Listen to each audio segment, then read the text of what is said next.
મેં સ્થળ મુલાકાત પણ લીધી હતી અને ખરેખર ત્યાં શાળાના ઓરડાની જરૂરિયાત છે. અને સ્કૂલ મેપિંગની અંદર તોરણા ગામે જ્યારે પ્રાથમિક શાળાના બીજા મુખ્ય શાળાની અંદર ઓરડા મંજૂર થયા ત્યારે એના ખાતમુહૂર્ત પ્રસંગે અમે ગયા હતા અને એ જ વખતે અમે રજૂઆત કરી હતી.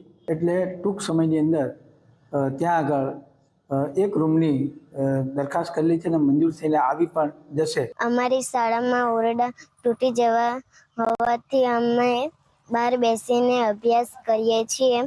સરકાર અમને નવા ઓરડા બનાવી આપે તો અમે ઓરડામાં બેસીને અભ્યાસ કરીએ. 2016થી રજૂઆત કરી છે અમે કે બાપુને પણ રજૂઆત કરી છે પણ ઓરડા બનતા જ નથી અને પેલા તો એનો મેં મંજૂર થઈ ગયા 2 ઓરડા. અહીંયા સાહેબ 2 ઓરડા તમે તપાસ કરી બિલકુલ ભંગાર, છોકરો મેં અંદર બેહાડા એવી પોઝિશન નથી.